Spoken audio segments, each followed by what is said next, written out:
Selamat sejahtera semua. Nama saya Akash Wirsing dan saya akan mewakilkan kumpulan saya dalam membentangkan projek kami iaitu pembelajaran sejarah berasaskan AI bertanya kepada Tunku Abdul Rahman.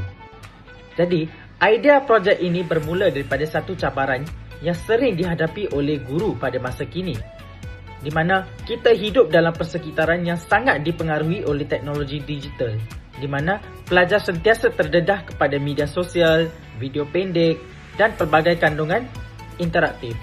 Oleh itu, menarik dan juga mengekalkan perhatian mereka di dalam kelas menjadi semakin mencabar. Justru, objektif pertama projek ini adalah untuk menjadikan pembelajaran sejarah lebih interaktif supaya kita dapat memanfaatkan teknologi yang sudah pun menjadi sebahagian penting dalam kehidupan pelajar.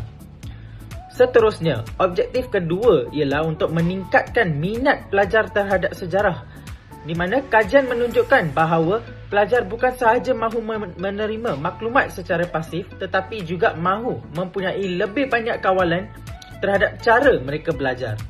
Dan melalui projek ini, pelajar dapat berinteraksi secara langsung dengan bahan pembelajaran dengan mengemukakan soalan yang benar-benar ingin mereka ketahui. Dan ini akan menjadikan pengalaman pembelajaran lebih bermakna dan bersifat kendiri. Dari segi pelaksanaan pula, guru akan membuat persediaan sehari lebih awal dengan mengumpulkan dan juga mensintesis soalan-soalan yang paling penting daripada pelajar.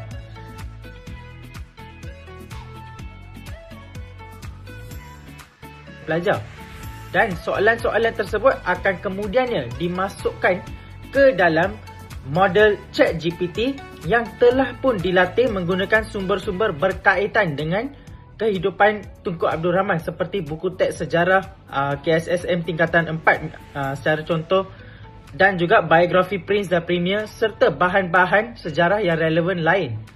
Dan ChatGPT akan berfungsi sebagai enjin pengetahuan yang menghasilkan jawapan berdasarkan maklumat sejarah yang telah dibekalkan.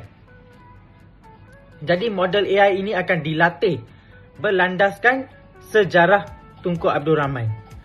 Seterusnya, jawapan yang dijana oleh ChatGPT akan dipindahkan ke aplikasi HeyGen, dan berbeza dengan ChatGPT yang menghasilkan kandungan teks, HeyGen akan digunakan untuk menghasilkan avatar video Tunku Abdul Rahman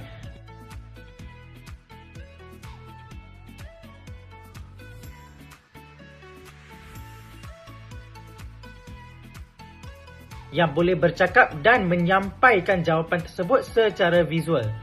Dengan kata lain, ChatGPT menghasilkan jawapan manakala HeyGen menghidupkan jawapan itu dalam bentuk video. Dan melalui pendekatan ini, pelajar bukan sahaja membaca fakta sejarah tetapi mereka berpeluang menemu bual sendiri Tunku Abdul Rahman. Berikut merupakan hasil yang telah kami cipta setelah mendapat soalan-soalan yang penting daripada pelajar. Terima kasih.